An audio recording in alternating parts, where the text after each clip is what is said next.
forbid you to communicate freely with your family and friends on social media, all based on how I think and feel. You see, you are hereby shadow banned and de-amplified, suppressed and censored, all based on the will and the governing authority of the censorship masters. First Amendment rights be damned.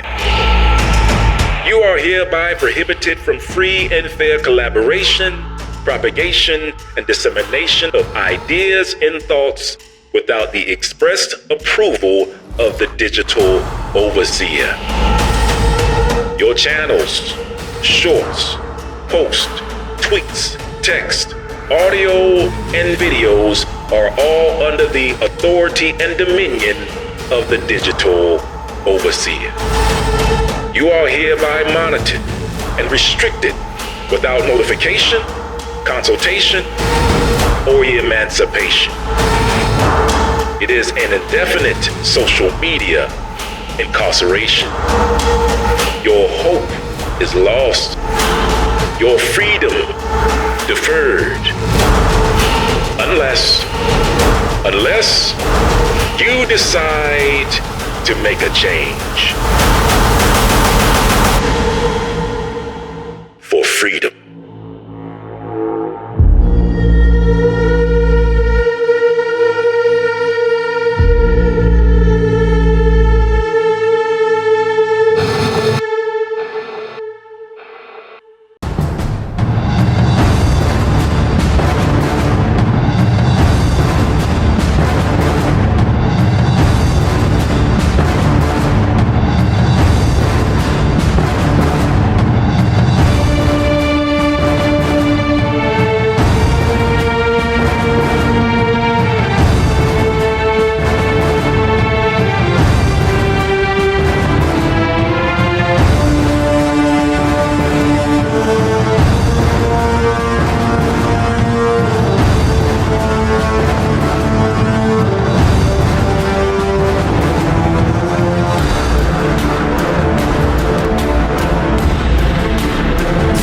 The history of the Negro has been taught in schools and places of higher learning for centuries. It's a history which includes Africa, slavery, and places to which many of us have been scattered around the world.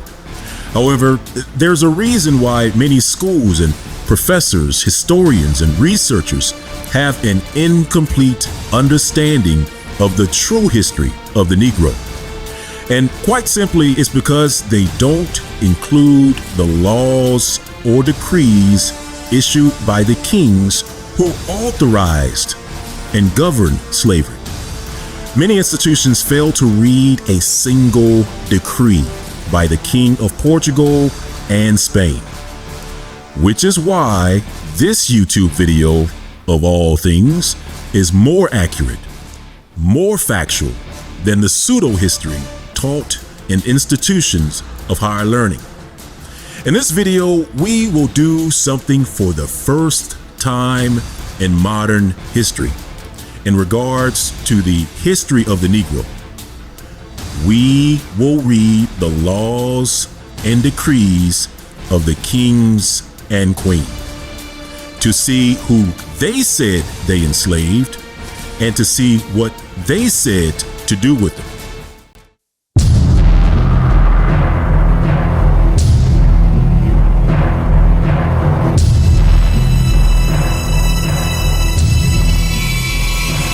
However, before we review the actual law and decree which started and governed the transatlantic slave trade, let's begin by taking a look at the people targeted and persecuted by the King of Portugal before and during the transatlantic slave trade. Let's begin by taking a look at the Lakesh relief, currently found in the British Museum. You can find the relief by opening your web browser and in your Google search bar, type British Museum Lakesh relief. Enter. And in your results, find the result which contains museum number 124911. That's museum number 124911. selected. Now navigate to the bottom of the page and select the fourth picture from the left and zoom in to view the ancient tribe of Judah, depicted by the Assyrians who conquered the city of Lachish. Notice that Judah is depicted with the short, nappy, woolly hair of the Negro. And now be careful of deceivers who would try to hide this truth by deliberately hiding the pictures of the nappy, woolly-headed Judah, and instead show pictures of a people with their head covered.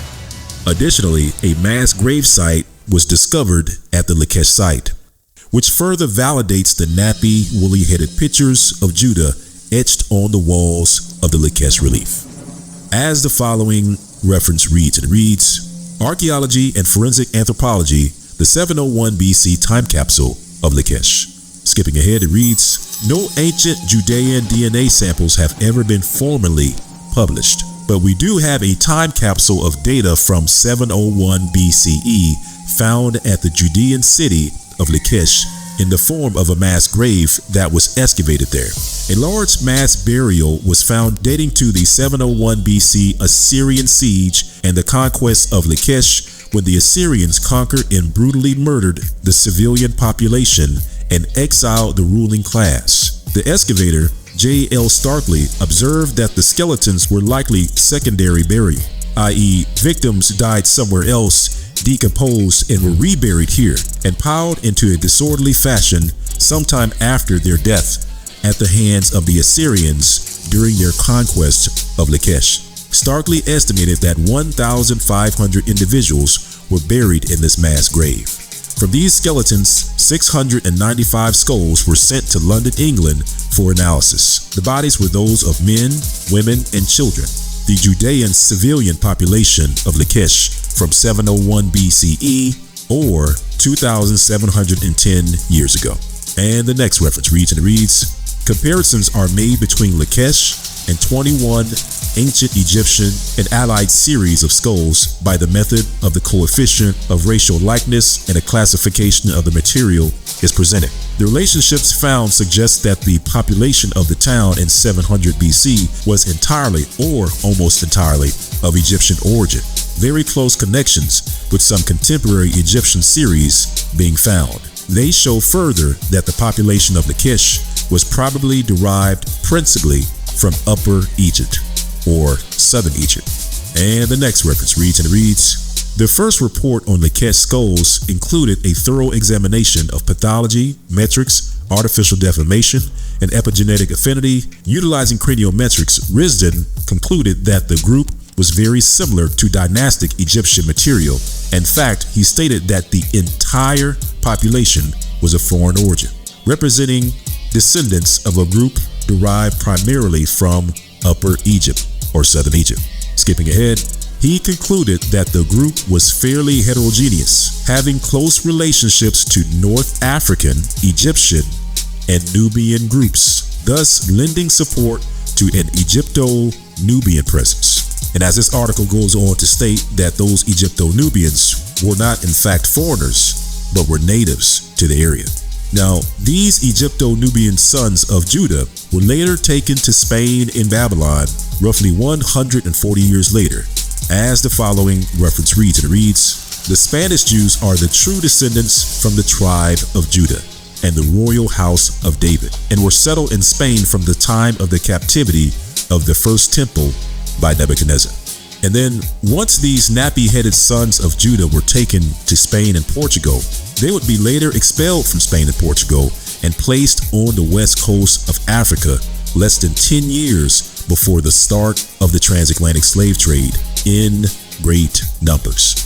As the following reference reads, for he sent new inhabitants who first settled in Guinea, next in Angola, and lastly on the island of St. Thomas, that so they might be better used to the air, that the said king sold all those Jews for slaves that refused to embrace the Roman religion, and caused their children to be baptized, from whom coming thither in great numbers, most of the present inhabitants were descendant. These sons of Judah, transported to the west coast of Africa in great numbers, less than 10 years before the start of the transatlantic slave trade, were called by different names. They were called lancados, degradados, tangamos, Portuguese, and they were also called Negroes. And so the sons of King Dawid multiplied and began to spread throughout West Africa. Before the first transatlantic slaves were sent from the west coast of Africa, the sons of King Dawid were well established. That is, until a series of historical events occurred that would change the world as we know it forever. First, King Manuel changed the trade policy for West Africa. Instead of using lancados to conduct the trade, he switched to something else. And as a result, he no longer needed the lancados. In fact, it meant that they were in the way. As the following reference reads, and it reads, things changed under King Manuel I. At the beginning of his reign, King Manuel did not lease trading rights with Gambia to Portuguese merchants or lancados, as he did with the rivers of Guinea and Sierra Leone. And so once King Emmanuel changed the way he made his money, he no longer needed the brews. In fact, they were in the way. And so on March 15th, 1518, the year the first slaves were shipped directly from Africa to America, he sent Bernardem Gomez to orchestrate a massive manhunt of lancados. And he used the newly created law of King Manuel to do it. As the following reference reads, and it reads, King Manuel also had further threats in store for those lancados who were already on the coast in large numbers. On the 15th of March, 1518, he commissioned Bernardem Gomez to sail to Guinea to superintend the removal of the lancados. And the next reference reads, and it reads, the crown at first encouraged the policy of having lancados in this region to facilitate commerce. Degradados sailed on the voyages of both Vasco da Gama and Pedro Alvarez Cabral. Da Gama took 12 degradados with him and probably several in Southeast Africa. Once in place, it became clear that the Portuguese crown was unable to control them. In an effort to keep these regions free of non-Portuguese commercial activities, in 1518, the crown reversed the policy of creating lancados and attempted to round them up. And the following reference reads, and it reads, finally, on March the 15th, 1518, he published a violent charter for which he sent a special ship commanded by Bernardem Gomez to the ports of Guinea with the mission of getting all the Christian lancados who were there to board. Those who returned to Europe obeying this order would be forgiven as long as they paid the 10 cruzados along with half of their possessions or their farms. Those, however, who refused to embark and to leave the lands of Africa would be handed over to the African kings to be killed. The permit authorized Captain Bernardem Gomez to offer to the indigenous chiefs all the gifts that were necessary to achieve the delivery or the murder of those lancados. It seems that these violent measures by Monarch Venturoso were intended to reach Jews and foreign adventurers who spread freely along the African coast. And so the law that was written just a few years before against the lancados was now fully enforced, and a worldwide decree was given to all of Portugal's allies in Africa and abroad. And the message was clear. Go, hunt them down, and bring them to me, no matter where they are or how long it's been. Find them. I hereby authorize everyone to hunt them, to take all their possessions. You have my permission. You can keep half of their possessions. Just bring the other half to me, and bring them to me in chains. Bring them to the judges of Guinea as prisoners. And to all those looking for slaves, you can now purchase them from Africa, from the judges of Guinea, for they are now under the judgment of natural death.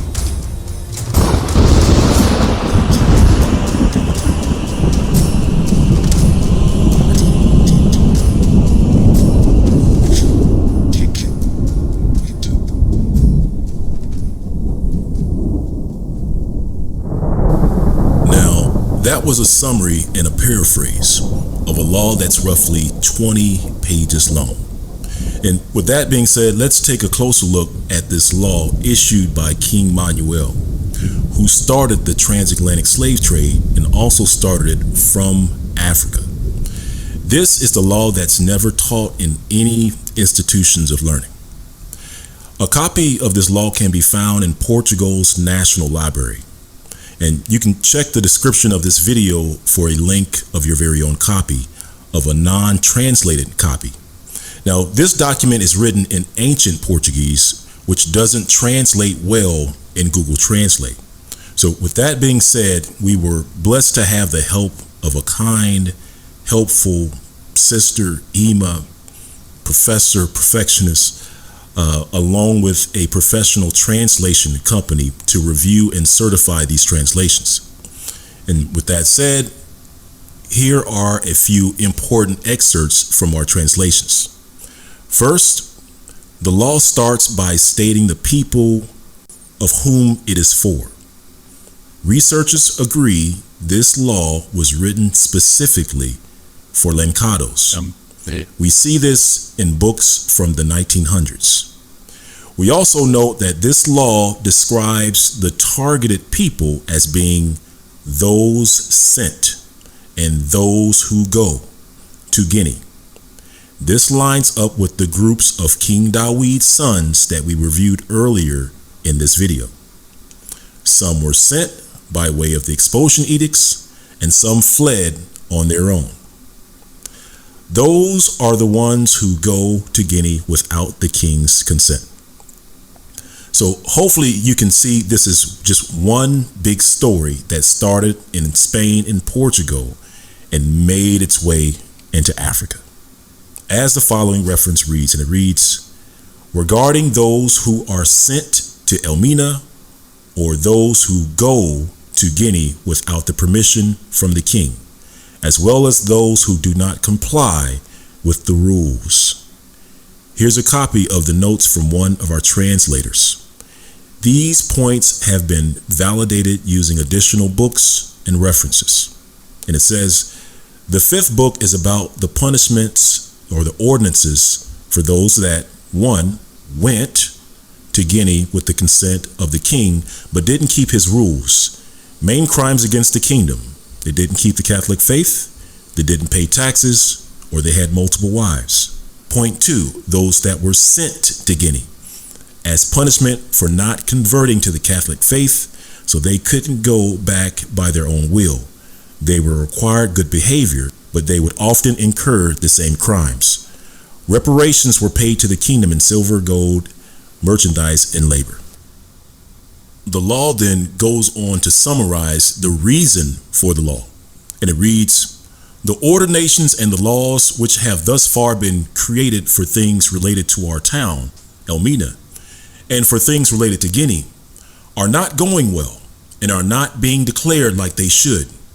Therefore, our service needs to step up and help preserve the enforcement of laws, since we are suffering quite a bit.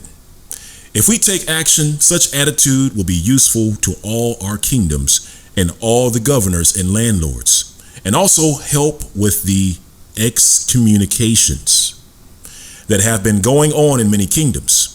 However, many laws have not even been created or confirmed yet. This situation is generating a lot of confusion and questions. We need to show that we have the ability to govern properly. The laws that talk about our mind and what we managed to take away from Guinea were idealized by my uncle, King Alfonso, as well as my cousin, King John. Something which they should take a lot of credit for. In the following paragraph, we will write what the law must be. The law basically states that these people could not buy or sell in West Africa without first having written permission from Portugal.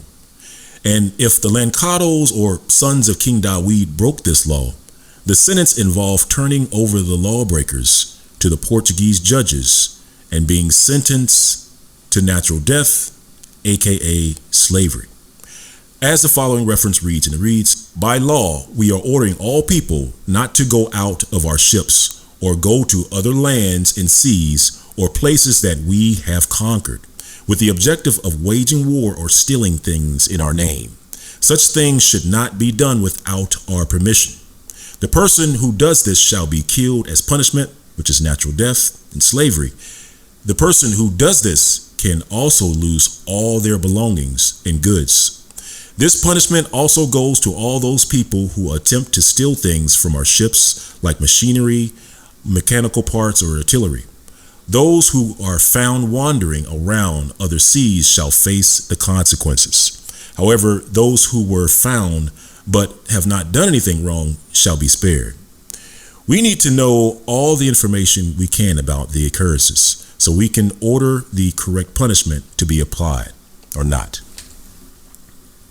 "And by this law of ours, we give place and license to all captains, pilots, masters, or landlords of our ships, or our keepers, or any other person of our kingdom, or landlords that those parts for their privilege, or by our permission they go. We here state the permission to go to those places, and every ship, land, seas that they find, they are allowed to take them and bring all the people they find as prisoners. And as a message to those who defile us will be delivered to our judge of Guinea, which is the west coast of Africa. And by him be judged. Half of what they had will be divided by those who brought them, and the other half will be ours."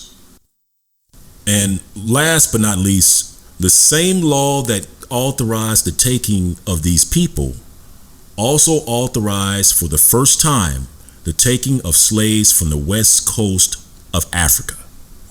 As the following reference reads, and it reads, "We are also certified to give permission to the captains of our ships and to order them to go to Mina or to Sao Tome and to Principe Islands to trade and to negotiate.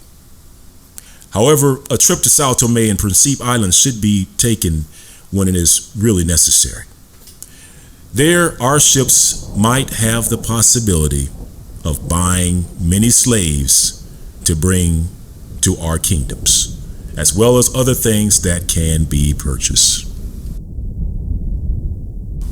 Ladies and gentlemen, this law written by the King of Portugal is the actual law that started the transatlantic slave trade from Africa to the Americas. It is a law written specifically for Lancados, who are Black Portuguese, who are Spanish Jews, who are Negroes, who are the sons of King Dawid.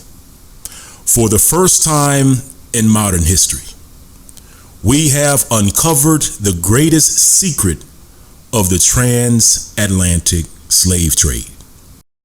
This is history in the making.